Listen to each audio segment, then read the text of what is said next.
Hi, how's it going everybody? Ryan here. Welcome back to the channel and welcome back to Stardew Valley. So today I wanted to do something a little bit different. I have been playing a lot of Stardew Valley over on Twitch as I continue to work through my 200 days of Stardew Valley challenge.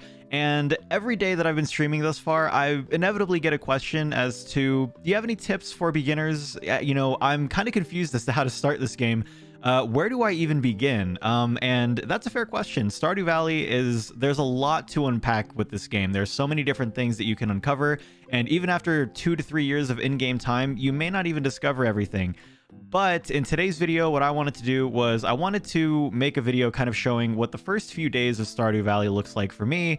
That way, if you start up the game and you're kind of confused as to, I guess, what you should even be doing, this should hopefully give you some sort of idea as to how to get your playthrough started. Before we get started, I want to point out really quick that this video is not necessarily going to be for people who are incredibly new to Stardew Valley. So if this is your first time even loading up Stardew Valley and you know nothing about any of the characters or how it plays or anything like that, then I would recommend that you go ahead and maybe even play just a couple of days of it first. See how it feels, see how you feel about it, because you may not even need this video. But if you are someone who has been playing this game for a while and you have absolutely no idea what to do, let's say you've been in the game for about a week of in-game time and you have no idea what to do, this would be a video for you, because I'm going to show you kind of my thought process for the beginning of the game and, just give you guys general guidelines as to what kind of goes on whenever a day starts and how I decide what to do from there. Okay, we have everything pretty much set up here. I'm going to use the standard farm.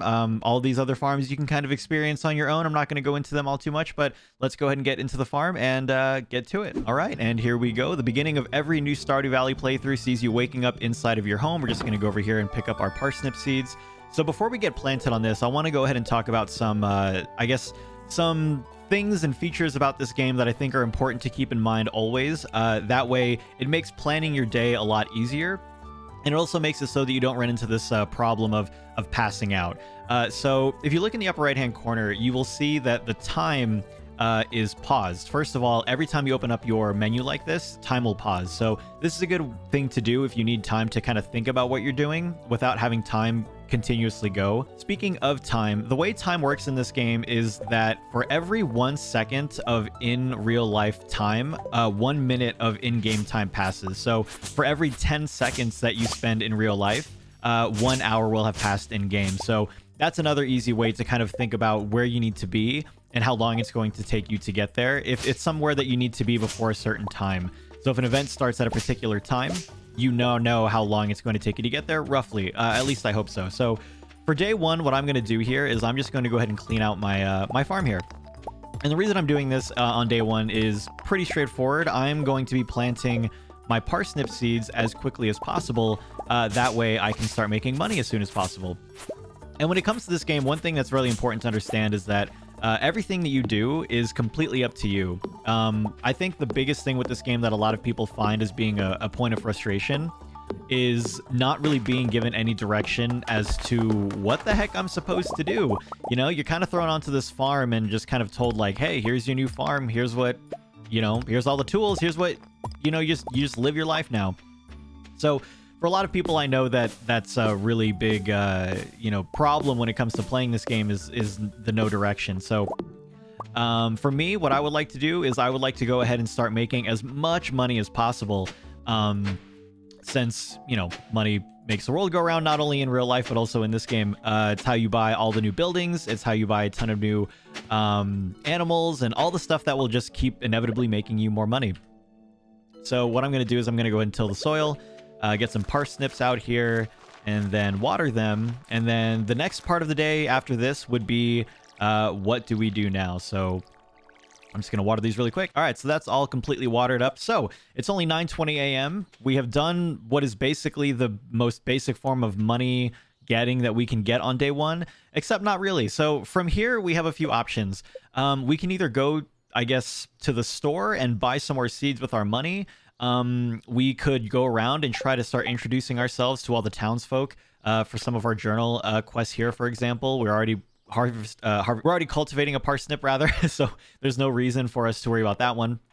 But in this instance, what I think I like to do is I like to focus more on getting some money. So what I'm going to do is I'm going to head to Pierre's, and buy some more seeds. So we're at Pierre's and you have all these seeds, and now you're wondering what the heck you need to buy. Well, let's go back to what I'm doing. So first of all, like I said before, my goal was to make as much money as possible. And given that we're in day 1 of spring, the most profitable thing that I can buy currently is cauliflowers. You can produce this twice in one season, and they actually sell for the most, assuming you can plant them day 1. So cauliflower is going to be the way to go, and I can certainly spend all of my money to do so. But if I was also thinking about completing the community center, that would also mean that I need to also buy potatoes and kale and beans. Actually not kale, but you do need to buy all the other stuff. So for me, for example, if I just wanted to complete the community center as quickly as possible, I would need to buy cauliflower, potatoes, and beans. But I have some money left over, and as I said before, the most profitable thing that you can make now is currently cauliflower, so I'm just going to spend the rest of it on cauliflower. And then we're just going to head back to the farm and plant all this stuff, and then we can continue to figure out our day from there. So as I'm running home, another thing that I like to do as well, just because why not, is I like to chop down these trees here outside of the bus stop. I don't do it all the time, but especially in the beginning of a playthrough, this is going to be quite helpful because the amount of wood that you get from trees is actually pretty great for things like chests and stuff like that. But I guess while we're here doing this, we're going to go to more of a basic tip as well, which is to, one, make sure that you're always keeping an eye on your energy. If you're unfamiliar with how the energy system works, you'll see that right now I have 58 energy, but if I hit this tree, I'm going down to 56 energy. So what you can do is you can now know that every time you use this axe, you're going to use 2 energy. So I have about 25 axe hits before I will end up passing out by running out of energy. So that's a good thing you can do. Eventually, what I do is I get to a point where I start counting how much energy I'm going to be losing at the end of a tree chopping. That way I know whether or not it's even worth starting. So what I'm going to do is I'm also going to put out, I'm going to make a chest here or a couple, and then just put some stuff in it because I'm running out of room very quickly of things that I can do. So just throw everything in there for now and then grab everything that I need. I definitely need my hoe, and I definitely need my watering can for these crops here. Once again, we're just going to till the soil, keeping an eye on my energy level, making sure that, that I'm going to be okay. Okay, so I have 14 energy, and every time I use my watering can, it goes down by 2. So I have 6 here, which means that if I were to water everything, I would eventually pass out. So unfortunately, what this means is I'm going to have to go around and look for some foraging for some food if I want to be able to grow these crops by the end of the day. I don't want them to wither away and then just completely disappear. Ooh, we're getting into a bit of a problem here, except not really, because I'm going to go ahead and go into another tip now, which is as best as you can, especially if you're playing on like a keyboard and mouse. I'm not sure if anybody else has this problem, but I would recommend leaving something in your first or your main hand slot, like a scythe or a sword, something that can deal damage to monsters. And the reason that I do that is because when you have something in your main hand that can deal damage to monsters, like a scythe or a weapon, what happens is you actually don't use any energy when doing so. So you'll see I have 25, I swing my scythe around, and now I still have 25. So what I like to do is I like to generally keep my scythe or a sword, some sort of weapon, on my 1 key or my 1 slot, and then I always default back to it after I get done doing whatever it is that I'm doing. So I found a horseradish on the way here, and I'm just going to, I ate it already. I'm gonna go ahead and just finish watering the rest of this stuff, and that shouldn't, even though I'm feeling exhausted, get me down. Yep, perfect. I'm gonna go ahead and refill my watering can, which, because you're refilling, doesn't use any energy whatsoever. And now we have all the crops watered. We got all the, we spent all of our money. We planted everything. It's still 2:30 p.m. So what can we do for the rest of the day? Well, my goal is still to make the most money. But at this point, with nothing else to do, I can either try to chop down more trees or start introducing myself to the townsfolk of Pelican Town. And I think what I'm going to do is I am going to go ahead and just start doing that. Now, as I mentioned before, there are a lot of ways to play Stardew Valley. Not any single which way is an incorrect way. Some may be a little bit less efficient than others, but by all means, what I would like to kind of drive home for this game especially is that please don't feel like you're playing the game incorrectly. This game doesn't really punish you that bad for being less efficient than normal. Yeah, your crops wither and die every now and again, but certainly the game doesn't really have a game over state. You can pass out and you can maybe make $1 less than you would have if you had sold something that you meant to, But for the most part, I mean, the game rewards you for just moving on to the next day. And overall, like, you want to go on to the next day. You want to see what the next day brings. Maybe the next day will be a little bit more lucky, and you can, you know, make more money or be more productive than you thought before. So even though not necessarily a tip, it is definitely something that I think a lot of people go through mindset wise with this game, is the unfortunate min-maxing of all of their actions, while also feeling like what they're doing is not playing the game correctly. And if you're new to the game, one thing you'll notice is that the townsfolk will move around as well, and some of them will be in their rooms that you cannot access until you become good friends with them.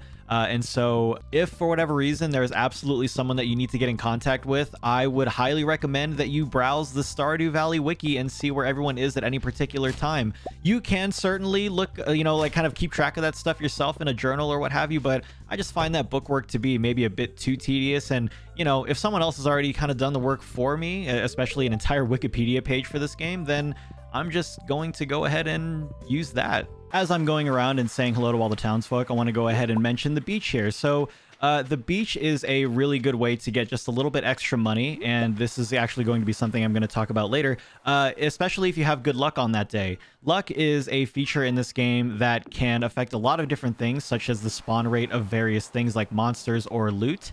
And so if you have a good luck day, not necessarily every single day, this is a bit far from where you live, but highly recommend that, especially if you have good luck, come check the beach, grab some shells, and just kind of sell them. It's a quick way to make a buck, and some of them actually are needed for the community center as well. Okay, so it's about 7:30 p.m., and this is generally the time when stores are all completely closed. People are going home or going to go off to other buildings to take care of other activities that they're doing. So I am just going to go around and continue still all the people that I can say hi to. As you saw earlier, some people were kind of in their rooms and I couldn't talk to them. And so this gives me an opportunity to talk to those that, you know, may be going out on this day as well and interacting with the rest of Pelican Town. Okay, so most people are asleep. You cannot enter their homes after 8 p.m., or at least for most of them. It's pretty late. I don't have any money. I don't have any energy. So while normally I would go ahead and try and use up as much of my resources as possible, time including being one of them. So I would basically be out until almost 1:30 in the morning trying to, you know, get as much out of my energy as possible. But I guess given the current state, what I could do is I'm going to go ahead and just kind of start heading home, picking up miscellaneous resources on the way there. Foraging is also a really good habit to get into, since most of them every season is needing to be contributed to the community center if that's the route you're going to go. But in addition to that, they also just kind of get, you know, can sometimes give you nice energy. And most forages, especially flowers, are actually good gifts for villagers as well. Or residents rather, if you are trying to increase your friendship with them. So quick note about the shipping bin as well. You don't actually lose any money by shipping using the shipping bin instead of shipping it to Pierre, or rather selling it to Pierre in person. So if Pierre's is closed, by all means, go ahead and just throw it in the shipping bin. You'll get your money tomorrow, and it's not going to incur any sort of fee for using the bin instead of bringing it to the store. Regardless, it's late. Like I said, my energy level is low. I have no money. There's nothing else to do. Everyone else is asleep. And so what I'm going to do is I'm simply going to go to bed. That'll refresh my energy and we can start again tomorrow. Oh, right. Before we get started, though, I want to go to the TV here. This is a good habit to get into at the beginning of every single day. One, if you check the weather, it'll tell you, especially later on in the day, what to expect tomorrow. So this is actually a good time to start checking the weather.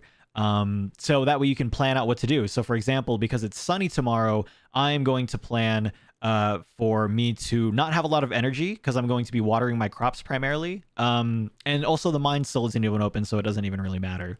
Going to the fortune teller, this is where you get all of the luck information. As I mentioned earlier, luck affects the spawn rates of different things like monsters and loot. In this instance, the spirits were in a good humor today, which meant that checking the beach would have been a priority for me if I checked this morning. That way I knew that I could have potentially got some, you know, rarer shells or higher quality shells for more money. And then this last thing, living off the land. This is usually a toss-up between living off the land, the Queen of Sauce, which is a cooking show, and then absolutely nothing at all. So in this instance, it's just going to be a tip about how to, or rather some of the features in this game. In this instance, they are giving us a tip about foraging. Search for wild forage to earn some cash while waiting for your first harvest. So basically what we did on the way here. And now that that's all done, we're going to go to bed and see what we got. So thanks to foraging, we now have level 1 foraging, which is really good. We now have the ability to create wild seeds and field snacks, which is great since that gives us the ability to create food that we can use while we're out to give us more energy and more health in case something were to go wrong. Quick recap of all the money we accrued in day 1. We have 130 gold, which means that we can buy more seeds. It's just kind of awkward since it's kind of growing, you know, out of date with every other seed that we've planted, but that's okay. Okay, so day 2, we do know that it's going to be beautiful and sunny all day, and you can even see that by the window here. And as I mentioned before, this means that I know I'm going to be watering my crops all day. We also have some mail here this morning too. So it is the advertisement for the backpack at Pierre's General Store, which is quite expensive for me at this point. And then Willie, also now being available at the pier for us to say hello to. Taking a look at the journal entries here, you can see that I've only greeted half of Pelican Town, so you don't meet some of the people until later on in your playthrough, so don't fret if you don't really have the 28 out of 28 that quickly. This is just a natural part of the game, and you're going to meet people as you play through it, so for the most part, I would even say maybe, unless you're working on a specific goal here, like at that moment that you can complete within, I would say, an hour of in-game time, don't even really look at your journal and just kind of complete things as they need to be done. All right, so let's go ahead and just water all the crops here. We have a basic watering can, which means we can only water 1 crop at a time, and I don't know why I keep moving like that. I forget that I can water in the center like this. That's another thing too. If you are playing on PC, you don't have to move around every single time. You can simply stand in one spot, and your character can water 9 plots, including the one that he or she is currently standing on. So that's all of our crops watered. It's only 7 a.m. We still have quite a bit of energy left, so I'm going to go refill this watering can really quick. So for day 2, there's still really not a lot going on, so we have a couple of options. We can either keep introducing ourselves to the residents of Pelican Town. Again, we won't get to 28 of 28 today, but we can certainly get really close. We can go speak to Willie. We got Willie's letter in the mail asking us to go to the beach before 5 p.m. It's also in your journal to do that as well. Sorry, I'm going like all over the place. So that's another thing you can do too. If there's something that's kind of like time dependent that you need to do and you don't know what to do either before or after it, I would say go ahead and just take care of the time dependent thing first, especially if you know, if it's available at that moment. And then you can kind of decide from there what you want to do. In this instance, we're going to go to the pier and meet Willie for the first time, who is the resident fisherman of Pelican Town. And that leaves now the open option for us to go fishing, which in the beginning is a really good way to make money, but also you need for the community center as well. But just in general, it's a fantastic way to make money since you don't really need to wait for things to grow. We're going to go through and go ahead and go through this cutscene with Willie here, who at the end of it will give us a bamboo pole, which we can now use for fishing. So I guess I'm going to go and take the opportunity right now to talk about fishing and tips for fishing and stuff like that for those that are new. So in addition to the regular pole that he gives you, you can also get something called a training rod, which I'm not going to buy for this one. But what the training rod does is that instead of your regular bamboo pole, when the minigame opens up for Stardew Valley fishing, instead of this really, really tiny bar based on your current level, what will happen is you'll get a gigantic bar, but your type of fish that you can only catch with that rod is unfortunately basic fish. So if you're looking for legendary fish or a specific rare fish, like say a void salmon or something, even though the training rod will give you the bar to do it, you unfortunately will never have the option to do so. So biggest piece of advice for this fishing minigame is to generally, for me, I try to keep the fish near the very top of the bar as much as possible, since it's much easier for me to adjust and bring the bar higher than it is to like work with the bobbing of the bar when it goes down and then trying to get it to go back up. So that's generally how I fish. And of course, as you gain levels in fishing, your bar will become bigger and your muscle memory with fishing will even become better as well. So, you know, again, no worries if you don't get your first fish. Even if it's a fail, you will still get experience to do so. So my recommendation is to always fish if you have nothing better to do, literally, because you get the experience and you get the money. But I certainly don't plan on doing this all day. That wouldn't make for a very fun day 2 of this video. So I'm going to go back into Pelican Town and keep on trying to say hello to everybody. Another reason I want to do this as well is because as you continue to increase your friendship level with all the different residents of Pelican Town, they will eventually, hopefully, if you get a high enough level with them, start sending you things in the mail. Some of them can be as minuscule as just some hay or some wood, but the way that I look at it is everything in this game is actually filled with a lot of wonderful purpose. They all serve some sort of greater thing. So even getting a small gift like 30 stone is actually still very helpful. It's not as great as getting like a diamond or a battery pack, for example, but it's certainly still helpful. So as much as you can, if you remember, I certainly don't remember all the time, try to give gifts to people as much as possible. You can give 2 gifts per week. And also try to talk to them at least once a week as well. This is one thing you can do to increase your friendship level with all the residents. And once you get to a certain level with them, 4, 6, 8, 10, you'll start getting cutscenes with them, and you'll start getting stuff in the mail from them depending on how good you are friends with them. And then, of course, you can even marry people later on, which will take a while, but if that's something you're going for, you know, it's an option. And you also don't have to marry the same sex as well, which I definitely respect Concerned Ape for including in this game. Okay, so it's 5:20 p.m. We just got done talking to Shane, which gave us 27 of 28 residents, which means that the quest was completed. I know that the quest said 28 of 28, but we don't meet the wizard until the community center and when you meet Junimos for the first time, so, you know, not too much into that, but yeah, so we're done there. We can give someone a gift. I'm just gonna go ahead and give Shane this because why not? And he doesn't really like that, but that's okay. I didn't know that. So that's okay. I have 100 extra gold now. And that's information that you can either look up yourself or you can kind of make notes. So if you're someone who likes making notes, now you know that Shane doesn't really like, what did I give him? A turnip, I think is what I gave him. And that's how you know from now on what not to give people. Obviously, like I said before, the wiki is a great source of information for all of this if you don't want to waste enough, if you don't want to waste a lot of time, or if you just don't want to do a lot of research, or maybe you want to plan better for the upcoming days, then by all means, that would be a good resource to use. So with it being 6 o'clock p.m. And with me still having about half my energy left, what do I do now? And I think what I would like to do, and this is where I would say I would leave you with a couple of options. Number one, you can either continue to try and gather things for the community center as soon as possible. And in this instance, I would recommend going fishing for any fish that you would need for the community center. And if you don't know what you need, again, you can look it up, or you can catch everything and save it just in case. You can continue to just make more money by going fishing, which is, I guess, what I'm going to do while I continue talking.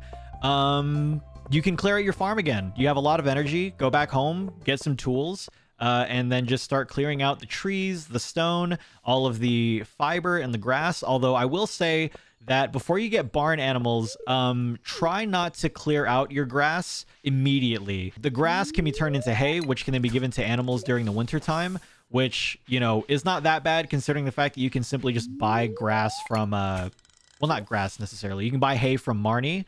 Or you can even get more grass from Pierre and then convert that into hay later on to fill in your silo. But I would highly recommend at least chopping down as many trees as possible and then clearing out as many stones as possible as well. As for me, I'm just going to continue fishing. And what this is going to do is it's at least going to give you a little bit of an idea of how much money this can make you if you spend the rest of your day fishing and then literally fill up your entire backpack with it. While I'm fishing, another little tip on fishing. So what you want to do, generally speaking, is you want to try and cast your line out as far as possible. The closer that your line is to shore or whatever it is that you're standing, the more likely that you are to catch, you know, trash, less quality fish, less rare fish. The further you go out, and generally speaking, you want to try to get to those dark spots right there that you can kind of see in front of me. I can't reach it with my current rod as it stands. But if you can get out to those spots, you will have a higher chance of getting higher quality and higher rarity fish. So as much as you can, try to get out there as much as possible. So I'm actually standing in a not so good spot. I should be standing over here, but that's okay. So it's almost 10 o'clock now. It's getting pretty dark. A lot of people would probably be heading home by now, but what I would definitely recommend is, as much as possible, utilize as much of your day as you can. Every amount of energy or every second that you waste in this game especially is another opportunity for you to make just a little bit more money, squeeze a little bit more profit out of your day. And unfortunately, that is a trap that you can get into with this game. Sometimes you will, you know, be thinking that, and then you'll be stuck in a cavern or something, and then you'll just pass out.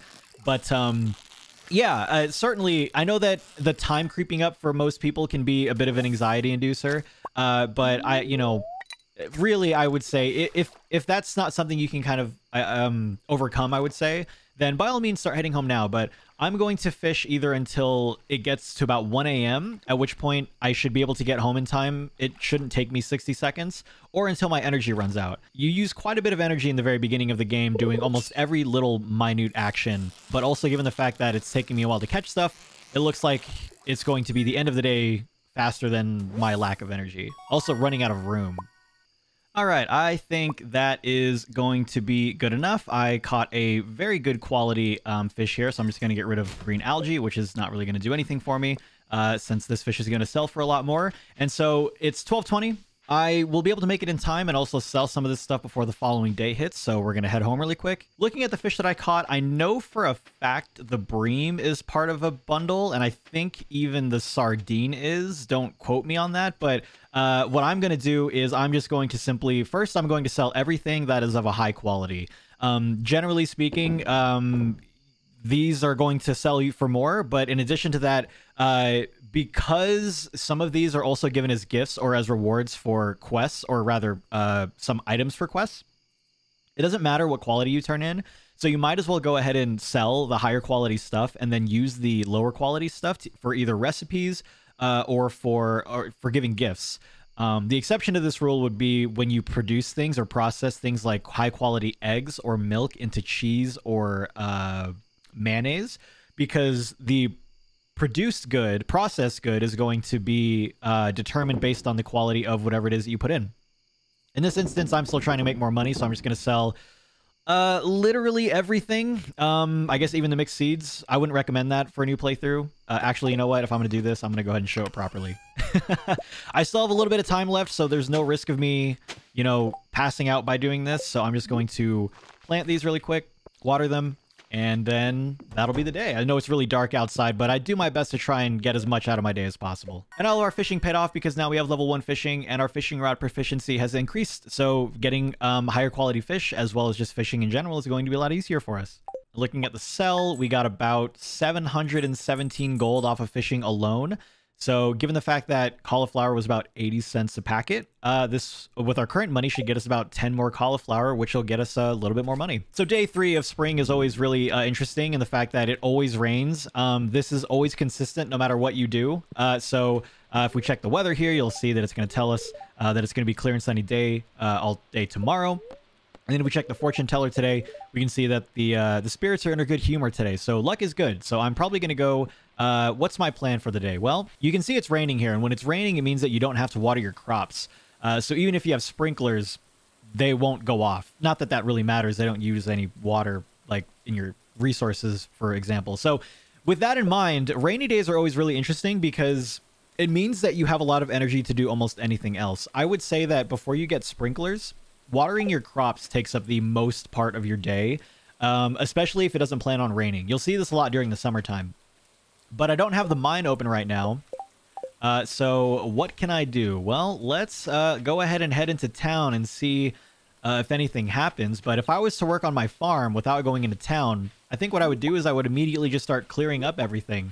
Another important thing to note is that it is Wednesday, which means that Pierre's is closed today. So if you had any thought of going to Pierre's to grab some seeds, that was not going to happen. So nothing to do there. So with the mines not being open and with me not being able to buy any more crops, I can check the board really quick and see what's going on. It's Lewis's birthday in 5 days rather, so I can prepare a gift for him. Pam wants a herring, which I sold yesterday, but I can certainly go fish for another one today. So overall, my objectives for today would be to either continue to clear out my farm in some capacity, whether it be gathering wood or gathering stone.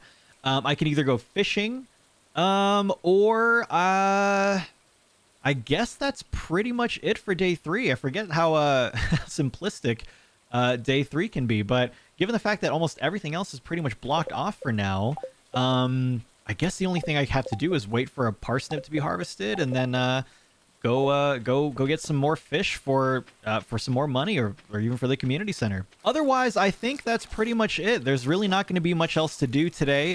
You know, when it rains here, it doesn't like suddenly stop raining midway through. It's going to be raining all day. So with that in mind, I think with the mines not being open and with, I guess, you know, not really wanting to clear out my farm in any capacity, the rest of my day today would basically be spent fishing. And with that in mind, I think I'm going to go ahead and end the video right there. I didn't want to do too long of a video. I more or less just wanted to give you guys an idea of what goes on in my mind whenever a new day in Stardew Valley starts. That way, when you start your playthrough on day 1, you kind of go through the same checklist of things kind of subconsciously on day 200. And it makes planning out your day a lot easier, but also would hopefully remove the idea of not really knowing what to do for Stardew Valley. I think when you break it down into more of a day-to-day objective kind of thing, and you look at it more as like, what do you want to do today? I think that's a good way to get started, and I think that you'll find your playthrough of Stardew Valley to be a little bit easier, a little bit more streamlined, and a little bit less stressful and complicated. So thank you so much for watching, everybody. I hope this was helpful. If you want to see more like this in the future, Stardew Valley, or just content in general, leave a like and let me know. And always, if you're new to the channel, be sure to subscribe. Until next time, everybody, I'm going to continue catching this fish. Thank you so much for watching. Have a wonderful day, everybody.